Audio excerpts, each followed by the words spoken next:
ನಿಂಬೆಹಣ್ಣಿನ ಮೇಲೆ ಸ್ವಲ್ಪ ಕೋಲ್ಗೇಟ್ ಪೇಸ್ಟ್ನ ಹಾಕಿ ನೋಡಿ. ಆಮೇಲೆ ನಿಮ್ಮ ದೊಡ್ಡ ಕೆಲಸ ನಿಮಿಷದಲ್ಲಿ ಮುಗಿಯುತ್ತೆ. ಇದು ಒಂದು ಕೆಲಸಕ್ಕಲ್ಲ, ನಿಮ್ಮ 100 ಕೆಲಸಕ್ಕೆ ಬರುತ್ತೆ.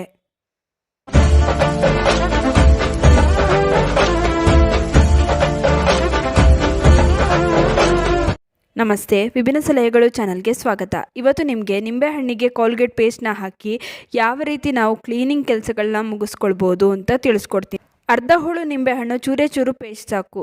ನಿಮ್ಮ ಗ್ಯಾಸ್ ಸ್ಟವ್ನ ನಿಮಿಷದಲ್ಲಿ ಕ್ಲೀನ್ ಮಾಡ್ಕೊಳ್ಬೋದು. ಗ್ಯಾಸ್ ಸ್ಟವ್ ಹಿಂದೆ ಇರುವ ಟೈಲ್ಸ್ನ ಕೂಡ ಇದರಲ್ಲಿ ನಿಮಿಷದಲ್ಲಿ ಕ್ಲೀನ್ ಮಾಡ್ಕೊಳ್ಬೋದು. ಇದು ತುಂಬಾ ನಿಮಗೆ ಉಪಯೋಗಕ್ಕೆ ಬರುತ್ತೆ. ನೀವು ಅಂದ್ಕೊಳ್ಬೋದು ಏನಿದು ಸಿಂಪಲ್ ಆಗಿರುವಂಥ ಟಿಪ್ಸ್ ಅಂತ. ಆದರೆ ನಿಮ್ಮ ಗ್ಯಾಸ್ ಸ್ಟವ್ನಲ್ಲಿ ತುಂಬಾ ಎಣ್ಣೆ ಜಿಡ್ಡಿರುತ್ತೆ ಅಲ್ವಾ, ಹಾಗೆಯೇ ತುಂಬಾ ಕೊಳೆ ಕೂಡ ಕೂತಿರುತ್ತೆ. ಇದನ್ನೆಲ್ಲ ಕ್ಲೀನ್ ಮಾಡ್ಕೊಳ್ಳೋದಕ್ಕೆ ನಮಗೆ ತುಂಬಾ ಶ್ರಮದ ಅವಶ್ಯಕತೆ ಇರುತ್ತೆ. ಆದರೆ ಬರೀ ಇಷ್ಟನ್ನ ಮಾಡಿ, ಬರೀ ಗ್ಯಾಸ್ ಸ್ಟವ್ ಮೇಲೆ ಸ್ವಲ್ಪ ನೀರನ್ನ ಹಾಕ್ಕೊಳ್ಳಿ. ಆಮೇಲೆ ಈ ಪೇಸ್ಟ್ ಹಾಗೂ ನಿಂಬೆಹಣ್ಣಿನಿಂದ ಈ ರೀತಿಯಾಗಿ ಉಜ್ಕೊಳ್ಳಿ.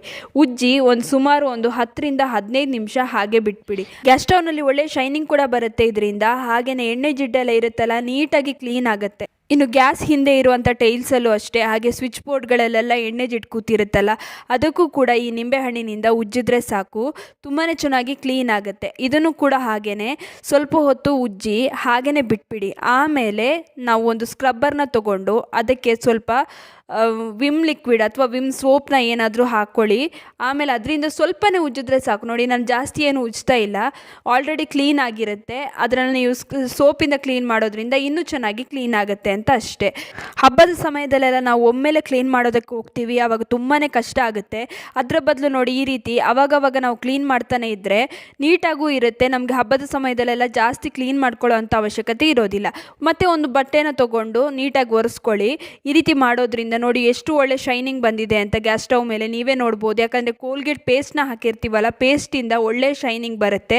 ಈ ರೀತಿಯ ಗ್ಯಾಸ್ ಸ್ಟವ್ ಆಗಿರಲಿ ಅಥವಾ ಸ್ಟೀಲ್ ಗ್ಯಾಸ್ ಸ್ಟವ್ ಆಗಿರಲಿ, ತುಂಬಾ ಚೆನ್ನಾಗಿ ಕ್ಲೀನ್ ಆಗುತ್ತೆ ಇದರಿಂದ. ಇನ್ನು ನಿಂಬೆಹಣ್ಣು ಮತ್ತು ಪೇಸ್ಟ್ನ ನೀವು ಬರೀ ಇಷ್ಟಕ್ಕಷ್ಟೇ ಅಲ್ಲ, ಇದರಿಂದ ನೀವು ಸಿಲ್ವರ್ ಆಭರಣಗಳು ಯಾವುದೆಲ್ಲ ಇರುತ್ತಲ್ಲ, ಗೆಜ್ಜೆ, ಕಾಲುಂಗ್ರ, ಹಾಗೆಯೇ ದೇವರ ಪೂಜಾ ಸಾಮಗ್ರಿಗಳನ್ನ ಕೂಡ ನೀಟಾಗಿ ಕ್ಲೀನ್ ಮಾಡ್ಕೊಳ್ಬೋದು. ಅಡುಗೆ ಮನೆಯ ಸ್ಟೀಲ್ ಸಿಂಕ್ನ ಕ್ಲೀನ್ ಮಾಡ್ಕೊಳ್ಬೋದು. ಟಾಯ್ಲೆಟಲ್ಲಿರುವಂಥ ಟೈಲ್ಸ್ನ ಕ್ಲೀನ್ ಮಾಡ್ಕೊಳ್ಬೋದು. ಟಾಯ್ಲೆಟ್ ಸಿಂಕ್ನ ಕ್ಲೀನ್ ಮಾಡ್ಕೊಳ್ಬೋದು. ಹಾಗೆಯೇ ವಾಷಿಂಗ್ ಮಿಷಿನ್ನ ಕೂಡ ಇದರಿಂದ ಕ್ಲೀನ್ ಮಾಡ್ಕೊಳ್ಬೋದು. ಹೇಗೆ ಅಂತ ಆಲ್ರೆಡಿ ವಿಡಿಯೋನ ಮಾಡಿದ್ದೀನಿ, ನೀವು ನೋಡಿಲ್ಲ ಅಂತ ಅಂದರೆ ಅದನ್ನು ಕೂಡ ನೋಡಿ. ತುಂಬಾ ಈಸಿಯಾಗಿ ಇದರಿಂದ ತುಂಬಾ ವಸ್ತುಗಳನ್ನ ಕ್ಲೀನ್ ಮಾಡ್ಕೊಳ್ಬೋದು. ಹಾಗೆಯೇ ಚಿನ್ನದ ಆಭರಣಗಳನ್ನ ಕೂಡ ಇದರಿಂದ ಕ್ಲೀನ್ ಮಾಡ್ಕೊಳ್ಬೋದು.